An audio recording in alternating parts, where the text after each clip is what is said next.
teach about the urge of distraction and the mastery of the classroom. Check it out, huh? Thank you. Second body part. Arms. Arms, shake it. Shake them around. Good. Last one. Knees. Knees. Shake those knees. Thank you. Okay, this is what I'd like to call a climate builder. I'm going to come back to it later. You got your mind somewhere else, right? You forgot that I made you stand up and get involved, right? And now we're ready to transition to something different. Around the room you see student A, student B, student C, and D are on the tables back there. And what you're going to go around and do is think about the students you have in your class. And you're going to create a student profile. So we're going to be combining some kids because the kid you teach is not the same kid that you teach.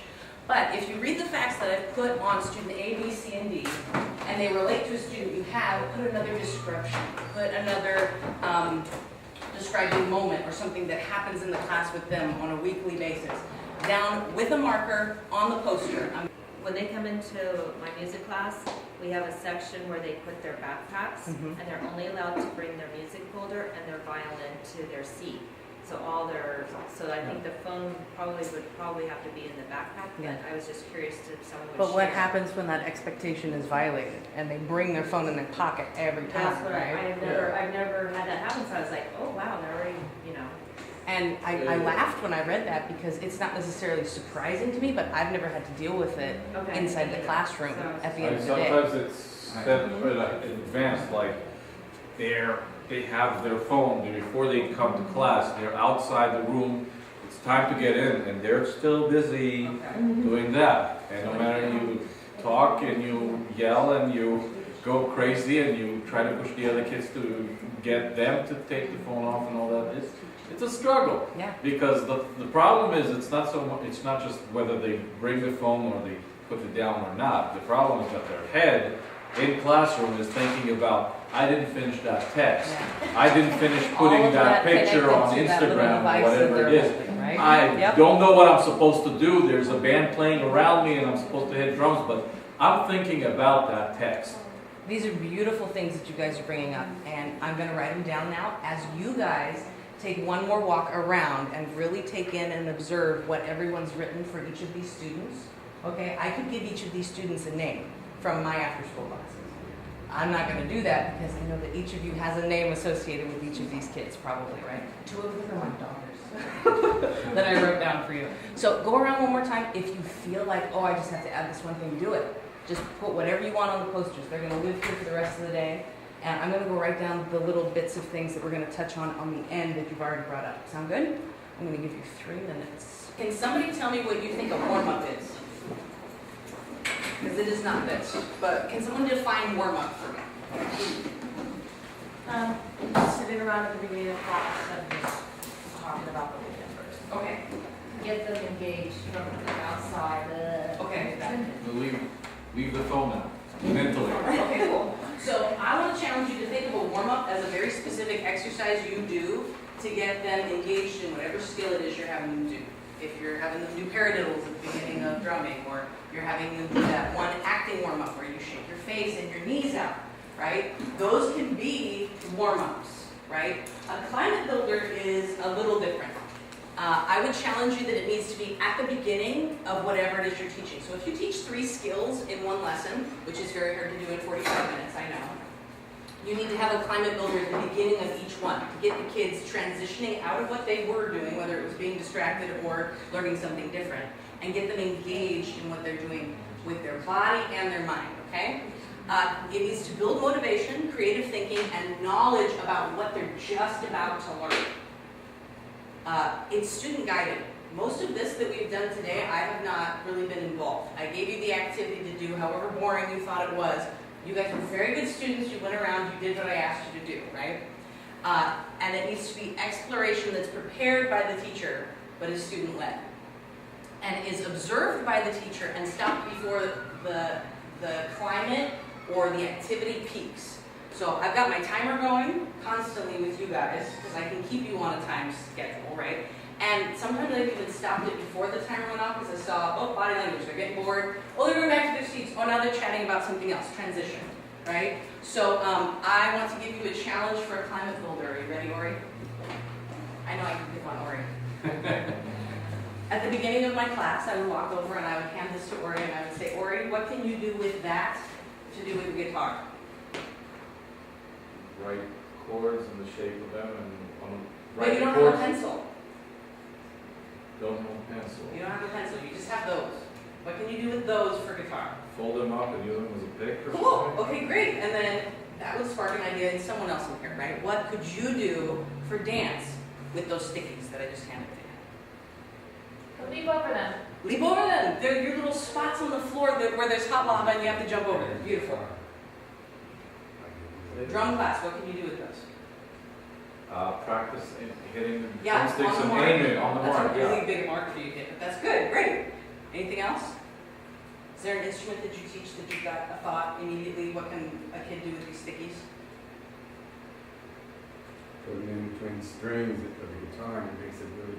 Let's see what sort of modernistic sound I can make. I'm stringing it between, or for the Prepared piano. use of the 70s, right? but yeah. Great. You could do the same thing with a paperclip. I could bring in an instrument that none of these kids have ever seen before, but it relates to what you're teaching, and set it in front of them and say, hey, how do you think this works? And just before they figured it out, or they get bored, because some will get bored and others will stay engaged and keep working towards it, you pick it up and you say, let me show you, right? So climate builders are those things to get the kids pulled in to what you're about to do in a way that's student-led. Do I have any questions about climate builders before we keep going? No? Great. You are going to create some planned distractions before you leave today. I'm going to leave you with some stickies. And if you come up with something, you're like, oh, well, we can totally do this or that or the other. Put it on a sticky and stick it up here. Yes? Would you suggest, or how would you respond if you didn't have a climate builder? What do you mean? How would I Well, respond? if you didn't have a climate builder in a class, do you think that's a weak beginning to a class? I would Or say do it you- is a very structured music class more than likely because the amount of things you guys have to teach on a weekly basis to try and get them ready for performance is insane. And trying to keep them focused and moving towards that and all of the little specific details you need to fit in is crazy. Why can't you take the 3 minutes where they're messing with their phone or they're running back and forth to the bathroom to give them something that they want to come back from that restroom break immediately, because you say, I've got another climate builder for you after restroom break. You give them a minute, you start it with whoever's in the classroom. It gives them something to know. You get this moment, okay, you've had your phone out, go stick it in your backpack if you want to be involved in this climate builder. I'll have you be my helper, right? Does that make sense? It's something that gets them creatively engaged, has to do with the lesson that you're about to work on, but is a crazy, wacky spin on it because you don't tell them what you're about to do. You let them try and discover it first. And if they discover it, you immediately need to transition into it. And if they don't, which most of the time they won't discover what you're pointing at, you've got to transition into it before they either get way too excited or way too frustrated and bored. So that's what timer is for me, and just observing you guys as students is making sure that I see, okay, we've got 3 sitting, I gotta move on, whether these kids are almost about to figure it out or not. We've been reading a lot of articles about 21st century learners, and 3 words that really, really resonate with kids today are iMessages. So when you're talking to a TKer who's crying and very frustrated because so-and-so took my spot in the circle, right? You teach them to use their I messages, which is basically making an I statement. I am sad when you do this. I need this, right? For the older kids, I messages are going to be a little more complex, you would hope, a little more specific, and you will be using it and modeling it for them rather than teaching them how to say it. Can you think of an instance where you've had to basically say, I feel this way, or I need you to, right? So modeling iMessages for the older kids. How many of you have heard a teacher in your past educational experiences say, that was inappropriate? I've said it, right? We've all either heard it said to us or said it. Or, thank you, that was a very appropriate answer, right? 21st century learners immediately disengage when they hear those 2 words. They think, oh, well, great, so-and-so's being appropriate, I must be inappropriate, right? Those words have negative connotation with most kids, little to big. So the transition is using the word expected and unexpected. How many of you, by a show of hands, think unexpected is a bad thing? It can be, right? That was extremely unexpected. I do not tolerate that in my classroom, right? It can be. Unexpected can be, It's your tone of voice. it depends on how you address it, right? Or, oh my gosh, that was so unexpected. I love how you did the little rain walk up and down during the piano song. That was very creative, right? Unexpected can be wonderful in the right circumstances, at the right moment. We were talking about being extremely talkative in class, right? When a kid gets an idea, he can't hold it in, he just has to share it, right? That can be expected because you're sitting in the circle and you know it's free form, anyone can share out because you've taught them what's expected in the circle. Or it can be unexpected and not very helpful because you've taught your kids you need to raise your hand.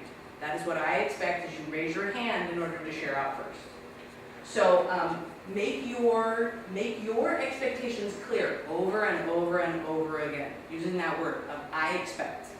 My I message is I I expect. think I just solved the problem, which is one of Sherilyn's problems. Vincent, who won't sit at his keyboard the whole class, right? Vincent Diaz at St. Phil's. And I've been wondering how to help him, and now I know you can go, oh, Vincent's on one of his unexpected wanderings. Let's play the piano, we'll all go around the piano. Let's have our unexpected break.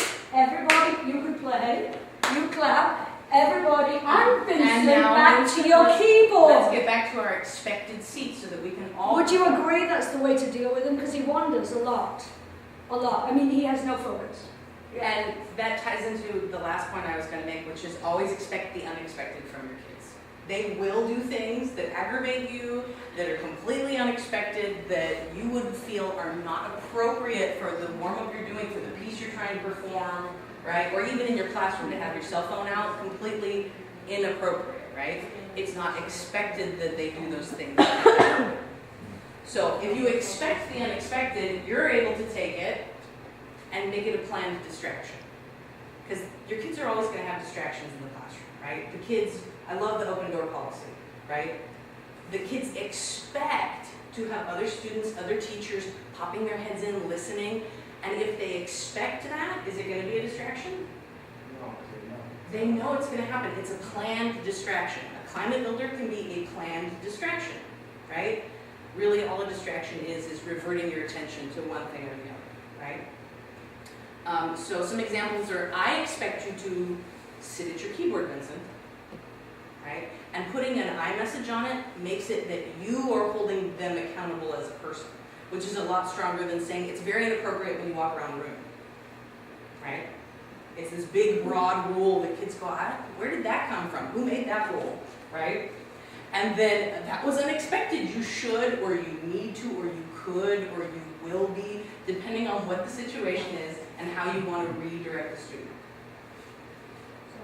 Do I have any questions about new vocabulary I've just shared with you, climate builders, any of the student profiles that we walked around and talked about Can I today? ask, has anybody come up with the climate builders before? Have you heard that in training before? No, it's new to me too. Sometimes it's called icebreakers, but which is getting to know people for the first time. So you're put in a very high anxiety situation where you're forced out of your comfort zone to meet new people and do this activity. That's something we're trying to avoid, right? Warm-ups are something that the kids know are expected and that you do every week and you're just a part of the repetition. I'm hoping it might be a new warm-up, but they're familiar with, I'm expected to do something right now. A climate builder, they can be involved or they cannot be involved, but they are expected to observe and try and problem solve together, not necessarily teacher guided. You set them up with the materials, you give them the challenge, you see what happens, which is a great transition from bathroom breaks, from coming in from the yard, from right before you leave. A climate builder would be great too, to kind of get their attention and have them clean up quickly. Okay, you have 1 minute to clean up, and if you get cleaned up, we'll do one more climate builder. Meet me in the circle in 1 minute, right? It gives them something to look forward to and something to redirect their attention at one last time before they leave. If you have any questions, Debbie has my email. Feel free to email me or call or text. I am available. Thank you. Thank you. Thank you.